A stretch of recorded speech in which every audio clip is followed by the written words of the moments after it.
Okay, so we're diving into some pretty serious stuff today. Yeah. You guys wanted to know more about these Neil Gaiman allegations, and let me tell you, the research for this one was intense. Yeah. We've got articles, press releases, a whole lot to unpack, mostly from Screen Rant and New York Magazine. And it's all about, well, allegations of sexual assault and abuse against Neil Gaiman. I think what's striking is just how much these new reports are expanding on what we heard last year, with the initial accusation. Right. It's like it's not just a continuation. No, it's like a whole other level. More accusers coming forward, a lot more detailed accounts. Yeah. It's heavy stuff. It really is. And, we're going to approach this whole thing with the sensitivity it deserves, but we also owe it to you guys to really get into the facts, Yeah. So just to kind of set the stage for anyone who might not be totally familiar with Neil Gaiman. We're talking about a huge Eve fantasy author. American Gods, The Sandman, Good Omens. I mean, this guy's a giant, won a ton of awards, was even in Time as 100 most influential people just last year. Yeah, he's a major figure for sure. But then last year, in 2024, things took a turn. This British podcast master, they aired interviews with 5 women accusing Gaiman of sexual assault and abuse. And these aren't just vague claims either. Right. The New York Magazine piece, it lays out some very specific stuff. A lot of it focuses on what they call non-consensual BDSM. And, that's something that I think we need to be careful with how we discuss. Yeah, absolutely. I think maybe we should take a second to explain that for anyone who might not know what BDSM is. Yeah, good idea. It's a whole spectrum of practices. Yeah. Bondage, discipline, dominance, submission, the whole 9 yards. But the key, the absolute core of it all is consent. Right, that's non-negotiable. And what's coming out in these reports is that Gaiman was allegedly not respecting those boundaries, not getting consent. Yeah. The article in New York Magazine actually mentions that 7 out of the 8 women they interviewed, they weren't even into BDSM, but they said they felt pressured into doing things they weren't comfortable with. Ugh, that's so messed up. I mean, just the thought of feeling pressured like that, especially by someone like Gaiman, who clearly has a lot of power and influence. Yeah, it makes you wonder, right? Was he using his position to manipulate these women? That's exactly what I was thinking. Is this a pattern of him exploiting his fame to get what he wants? It's a question worth asking, for sure. And there were some accounts that suggest that might be the case. For example, Scarlett Pavlovich. She worked as Gaiman's nanny, and she alleges that he basically forced her into acts that she found degrading, humiliating. And she says he even ignored her when she said no. That's horrible. And get this, she says he pressured her to call him master, even in front of her son. Wait, what? In front of her son?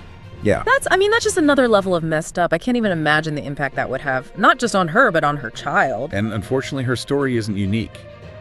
There's another woman, the article only calls her Caroline, and she claims that Gaiman basically offered to support her financially, but in exchange for, sexual favors. Wow. And later, she says he made her sign a non-disclosure agreement, an NDA, for $300,000. $300,000? Yeah. I mean, that's a lot of money. It makes you think how many other NDAs might be out there. And I mean, other women might have been silenced by this. It's definitely a possibility. And it raises some serious questions about transparency and accountability. If someone is able to just pay people off to keep quiet, how can we ever really know the extent of their actions? That's such a good point. And this is where things get even more complicated because Amanda Palmer, Gaiman's wife at the time, she gets pulled into this whole thing. Oh, yeah. This is where it gets really interesting. Remember, Gaiman and Palmer, they had that very public open marriage. Yeah, everyone knew about that. Well, Pavlovich, the nanny, she actually says she confided in Palmer about the abuse. She told Palmer what was happening. Yeah, and this is where it gets crazy. Pavlovich says Palmer told her that 14 other women had come to her with similar stories. Hold on. 14 others. That's what Pavlovich claims. If that's true, that means Palmer, potentially, knew about this pattern of behavior but didn't do anything to stop it. Exactly. And that's a huge problem, especially given Palmer's public image as a feminist. Right. She's always been so outspoken about, women's rights and all that. Yeah, so her alleged inaction here it's really troubling.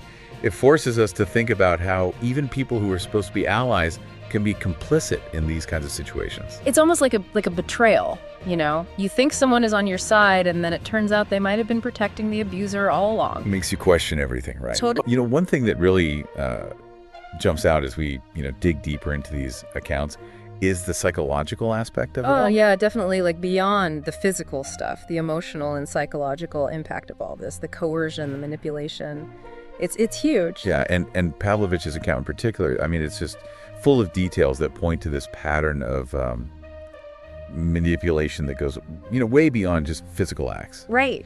She talks about how he allegedly pressured her into these things that she found degrading, humiliating. And she wasn't shy about saying she was uncomfortable, right? Like, she claims she told him. Yeah, she claims she's very clearly stated her discomfort, and he just continued anyway. That's so awful. And it's not just the sexual stuff either. Like, she describes him insisting she call him master even in front of her son. Yeah, that's just messed up on so many levels. I mean, think about that. Like, Yeah. that speaks to a need for control that goes way beyond just the bedroom, Yeah, it's almost like he was trying to control her entire life, even her role as a mother.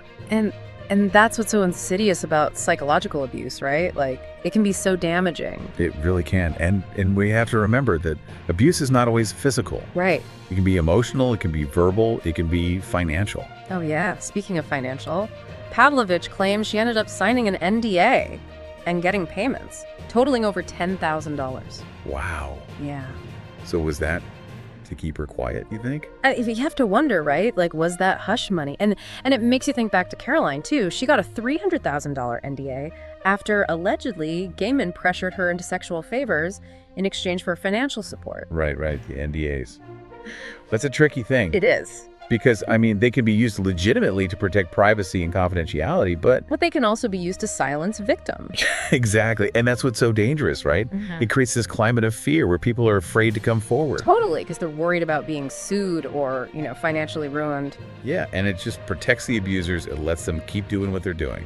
Ugh, it's just so messed up, this whole, cycle of abuse and silence. It really is. And, thinking about all this, the NDAs, the potential financial manipulation, it's hard not to think back to Amanda Palmer. Yeah. Pavlovich's claim that Palmer knew about the NDAs but didn't do anything. It's hard to just brush that aside. It really is, and it raises these uncomfortable questions about Palmer's role in all of this, Yeah. Was she complicit? Was she prioritizing her marriage over the well-being of these women? It's a tough question, but it's one we have to ask, right? Yeah, we do, Hmm. because it forces us to acknowledge that even people who claim to be allies can sometimes be part of the problem. Absolutely. And it's a reminder that allyship isn't just about words, it's about actions. It's about standing up and doing what's right, even when it's hard. Yeah, it's about holding people accountable, even the people we admire, even the people we're close to. Okay, so we've talked a lot about the allegations, the potential abuse, but what about Gaiman's response to all of this? Well, so far, he and his representatives have denied everything. Completely. Yeah, they're saying all the encounters were consensual. But how do you square that with the stories these women are telling, with all the details, the patterns of behavior? Well, that's the million-dollar question, isn't it? And look, we have to acknowledge that Gaiman is entitled to due process. He deserves a fair hearing, but But these are some pretty serious accusations. they are. They can't just be ignored. It's such a difficult situation, It's like you want to believe victims and take their stories seriously, but you also have to respect the principle of innocent until proven guilty. Yeah, it's about finding that balance. And at the end of the day, it'll be up to the legal system to determine what really happened. Right. But even if Gaiman is never formally charged with anything, this is going to have a lasting impact, right? Oh, absolutely. I mean, the court of public opinion is powerful. It really is. And that brings us to another big question. What about his work? Right. How do we separate the art from the artist, especially when there are these serious allegations? It's a tough one, right? Like, do we boycott his books? Do we stop watching his shows? Or can we still enjoy them, knowing what we know now? It's a personal decision. There's no easy answer.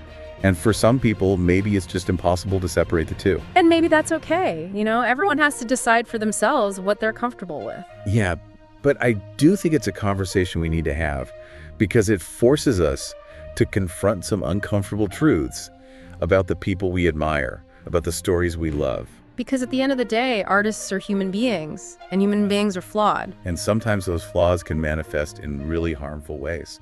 So where do we go from here? Like, how do we navigate this? It's all so messy and complicated. Well, I think it starts with being informed, being critical, and being willing to have these tough conversations. Even when they're uncomfortable.